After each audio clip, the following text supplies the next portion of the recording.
The following program has been rated GE by the Kenya Film Classification Board. It is therefore suitable for general family viewing.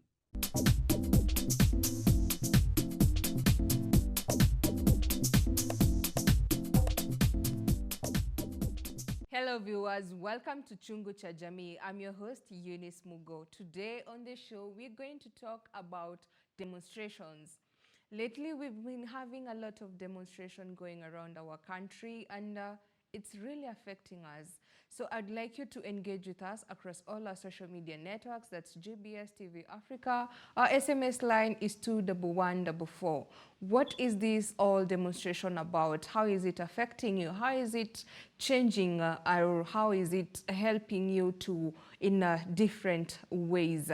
Before we get started, we have some clips that will help us to understand deeper on how we're going to take this conversation on. Hii kitu inafanyika kwa sahi. Hii maandamano. By the to be sincere, haileti shangwe. Juu hii mimi according to my personality. Hii ni kitu tu hatuwezi ongelelea, lakini mimi kitu ningependa tu ku advice baba kama mahali anaweza ni kama anaweza niona. Mimi mwenyewe ni Mjaluo na si ati na support maandamano. As per country we need to move on. Hii kitu ishaenda. Na kusema kweli baba amejaribu na ameshindwa mara 5. Unaona? Sasa ukishindwa mara 5, si unaacha wenzako pia wanajaribu. Saa hii ukiangalia hapa nyuma yangu, hii street iko empty. Ukiangalia huku kuko empty. Huku kuko empty. Hakuna wasee. Mimi ni msee wa boda. Nategemea hii street ingekuwa iko congested, shughuli zingekuwa zinaendelea kama kawaida. Ningekuwa nimetafuta do, nimepelekea familia, si ndio? Lakini saizi venye unaangalia hivi, hakuna hata najaribu kuchapa maraundi at least nipate utuka hata kati moja. Hakuna msee unakutana naye. To be sincere, hii maandamano haitusaidii. Okay, kwa majina naitwa Martin Kimathi. Mimi ni mkaazi wa Nairobi na nafanya kazi hapa Nairobi CBD. Kama vile mnavyoona leo, bedhei maandamano imetuadhiri sana. Because ukiangalia hii CBD, it's a place ambayo inakuanga na a lot of activities. Kwanza ukiangalia hapa along Kenyatta Moi Avenue, it's a place full of busy activities, but saizi hakuna kazi. Personally, sitasema na support maandamano ama si support. What I can say is, let these two gentlemen come on the table. At the end of the day, the ball stops in their court. Raila Amolo Odinga, President William Ruto, tafadhalini, nyinyi mnapigana huko juu, lakini sisi wananchi ndio tunaumia hapa chini. Kama saizi, we as hospitality industry, hatuna kazi, kila kitu imesimama. Town ukiangalia duka zote zimefungwa. What does that mean? That means a lot of revenue is lost, a lot of work is lost. So ile kitu mimi naomba niseme ni hivi, we need dialogue. Watu wanafaa waongee, watu wasikizane na turegelee kazi zetu. My name is Kobe Jim, and in regards to these ongoing demonstrations, it's my firm appeal that there should be dialogue both from the government and the opposition, because I believe neither side is gaining from this. You look at the streets, it's so empty, and personally as a business person, this is affecting me because clients are not in town and appointments are getting rescheduled every now and then. So the government should actually sit down with the opposition in regards to this ongoing standoff and really come up with a long-term solution, because this being a political problem needs a political solution. So it's my firm appeal that His Excellency Dr. Ruto and opposition leader Raila Odinga should actually sit down. At the end of the day, we are all Kenyans, and I believe they mean well for this country. So I also call upon the church leaders and the international community not just to come out during the time when now when we've reached this kind of deadlock. The negotiation needs to be ongoing as it started. So I asked them to go back to the table, and I appeal that they should find a political solution, a long-lasting solution, not just based on partisan interest, but with the interest of the people at heart. Welcome back. Thank you for watching and staying tuned with us.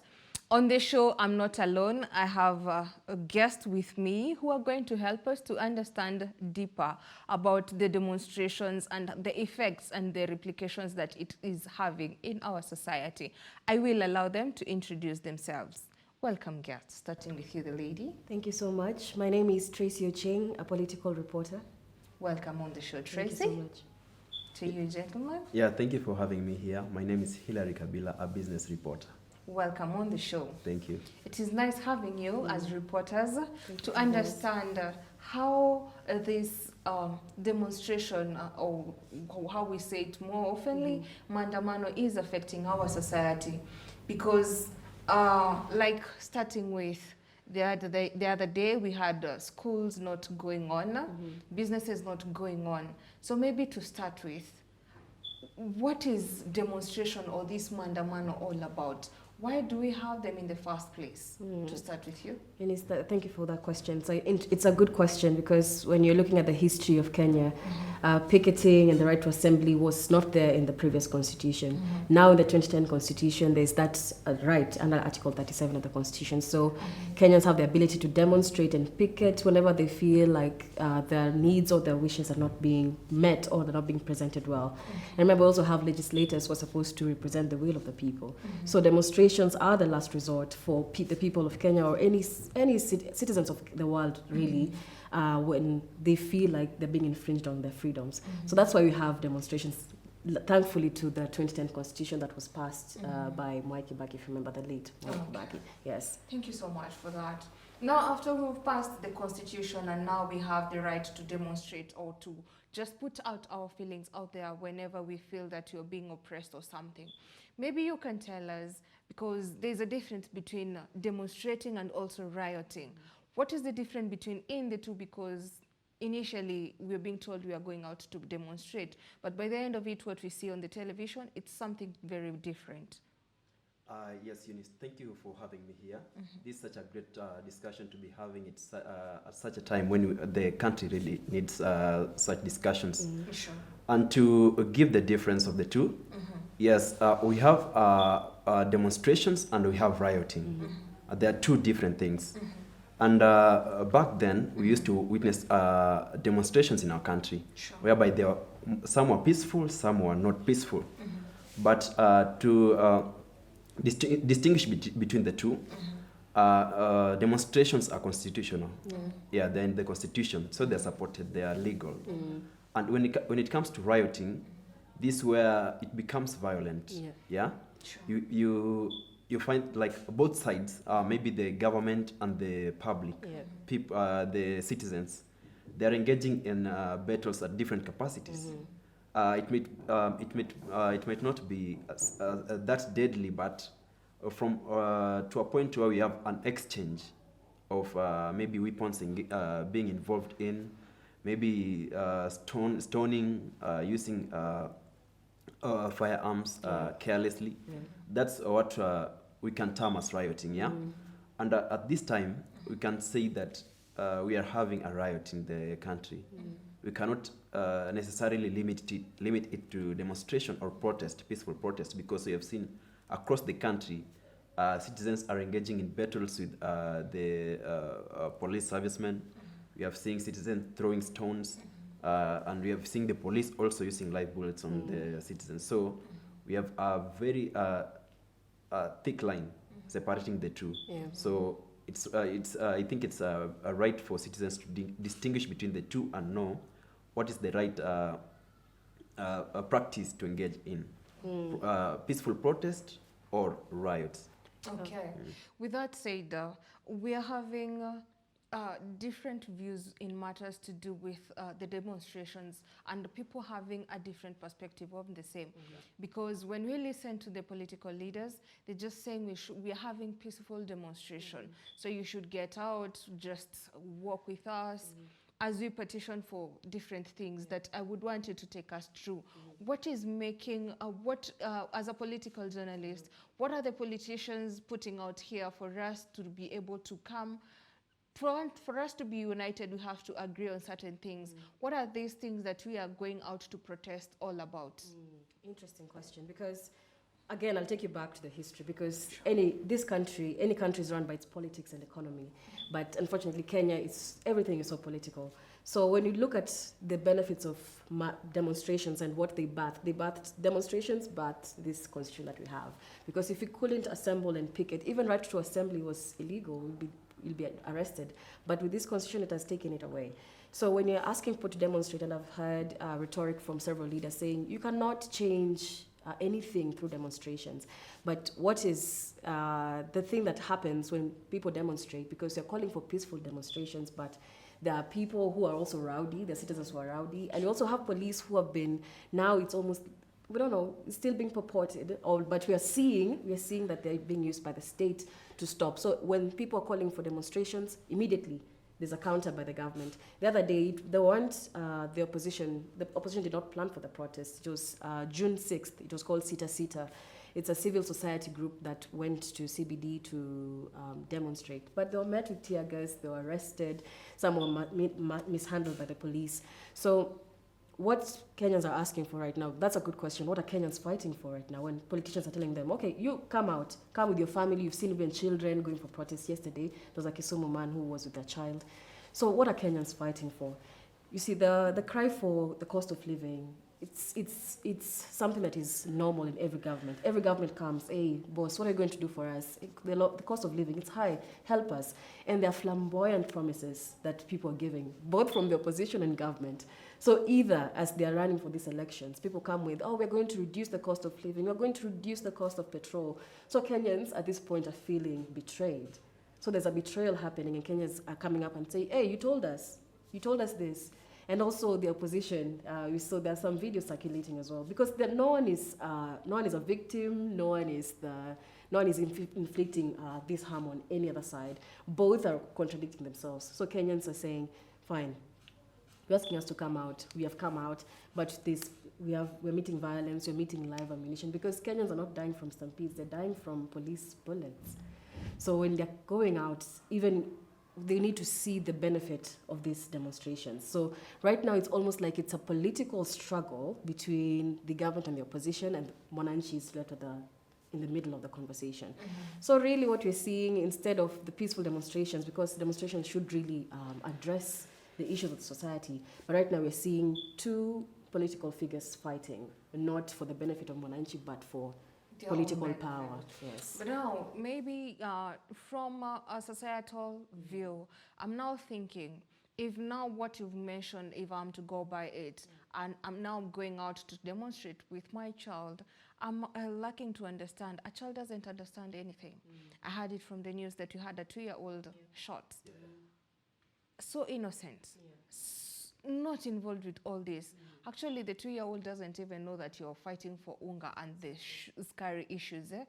Now, we've gone out, we've rioted, you've been brutalized, and whenever I go back to the shop, I'll still buy the 2 kg at the same amount that I bought it yesterday. It's not changing a thing, because in as much as we want to see the change, it's not going to happen within a day. Yes. So how are we going to revolve around it? Because from where I'm seated, it's adding no value. I'd rather it's just adding and inflicting more wounds to us as a society at large. What is your take on the same? So the first thing, as citizens, we need to understand that we cannot reduce the basic commodity prices by rioting. That's one thing we need to understand as a country, right? And another thing is also, we need to understand that there are different means of getting your voice heard, right? And some of them are there in the Constitution. and some of them are through our leaders and our parliamentarians, right? So what are citizens, what Kenyans have been fed by the political class is that when we go out there, when we riot, when we destroy property, when we engage in unlawful behaviors outside there, it might pressure the government to feel the heat that we are going through, which is so wrong, right? But what I think as citizens we can do, we have seen the opposition side, they have given out a different move, whereby they are collecting signatures as one of the ways of countering what Kenyans are going through right now. And as Kenyans, it will be a good move if we look at other options that we have, because I don't see a point of a Kenyan going with a child to protest, to demonstrate, maybe to picket or to riot. I don't see a point. And I don't see a time where we can stoop that low to endanger the life of our children to go outside there to demonstrate about what they don't understand. So I think my point is, as Kenyans, we need to sit back and learn about the right ways of solving some national issues. Because sometimes you cannot argue from a point of disinformation. Yeah? Because at the end, you will end up being the one affected. Because look at the current situation. Maybe I was outside there, maybe let's assume I have a child. I'm outside there rioting. And then my child gets shot. No political leader is going to know my child was shot. And there's no political leader that's going to come into my rescue and say that because you are right, because you are on my side, now I'm going to treat your child. No, it's not going to happen. So my point, my take is just that Kenyans should understand what they're doing, because you cannot argue from a point of disinformation. You need to be well informed before you engage in any given national activity such as protest or rioting in this case. Yeah. Maybe if you can just chime into my colleagues, what my colleague is saying, the history of demonstrations and how the government and the people perceive it. I've told you, most times when people are going to protest, the police are up in arms. When people are going to protest, the people are up in arms. So it must end up in a riot. But peaceful demonstrations, when someone is taking their child, I don't know, maybe it's a perception. We need to also understand our current political landscape, because it's very tasty, it's salty. So when you're taking a child, you're risking that child's life. You must know the history of protests and how much it was fought for, so that people can have that simple right of demonstrating. So you cannot be taking a child to a protest, yet you know clearly that at some point they'll be running battles. The government is anti-protest and the people are also anti-police. So at some point, eventually, there must be a riot. Again, just to encourage Kenyans, you must read your constitution. That's why I'm very passionate about constitutional matters. Article 37 has not said that Kenyans need to be led by a political class to demonstrate. Yeah. That is their fundamental right, protected in the Bill of Rights. So you do not need a political class, because they all have their agenda. Wasipitishe. So where is the Kenyan in this issue? Because politics is not run by two parties. Politics is supposed to be a general thing. Everyone sets the pace for politics in the country. Yes. Maybe taking it that way, now that we are seeing people coming out, maybe this might, for lack of better words, we have people who say, like we have football fanatics who say they are hard for this. Yeah. So we also have people who are so enthusiastic about certain political leaders. So if this person say A, B, C, D, that is what they go by 8. If they say just come out, they just think without thinking rationally, they just come out with the kids as well. And that's why we're having issues of endangering the kids. Now my question is, why do we listen so much to these political leaders that we forget that by the end of the day, this political leader doesn't know me as a person? If I get injured simply because I'm looking out for him, I'm not going to be compensated for the same. And now also to understand, as you answer that, we are having the political leaders have their children. Unless this child is on the political realm, Yeah. most of them you'll never see them. Yes, true. Because if I'm a child of a politician, if I'm not involved in politics, I'll choose to be under the radar. I don't want to be involved in any way.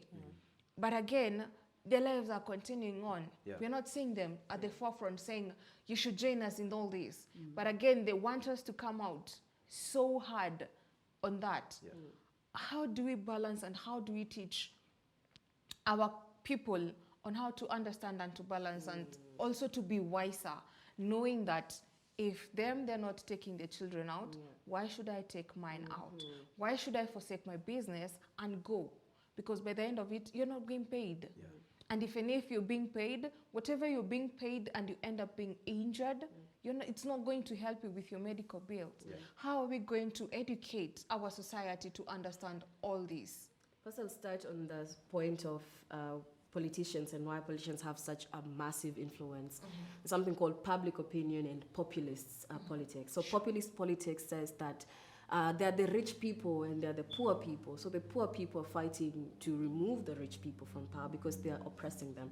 And public opinion really, even we as the media, we are public opinion shapers. So depending on how I'll angle the story, then you'll get to see, I decide what you see and how you understand it. So again, that's why we need to emphasize, how do you educate young Kenyans? There are instruments that have been put in place.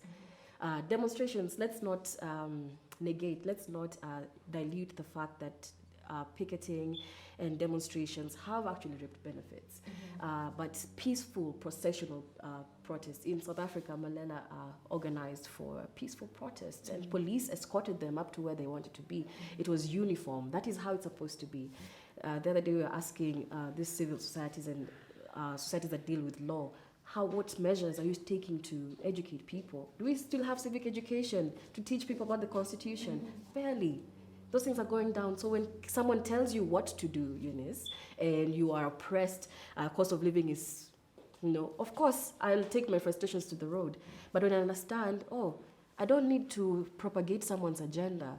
Yes, the cost of living it's like this, but do I need to destroy infrastructure? No, because it helps me at the end of the day. We're going back to the spirit of patriotism, and day by day we're seeing that patriotism is dwindling. So someone would say, it's not my problem, why should I go demonstrate? You understand? So that national unity is also depreciating day by day. I don't know, Kabila. Yeah, so also allow me to add something on that. You have touched on a very important point. Citizens putting their trust on politicians. Yeah. On that note, let us first take a quick commercial break. We'll come back to your thoughts. Viewers, I hope you're taking notes on what we need to unlearn and relearn, what measures we need to take, and how peaceful we should put out our demonstration. Let's not go out rioting, but rather let's speak a point of what we want as our leaders to hear and be able to sort. Let us take a quick break. We'll be right back.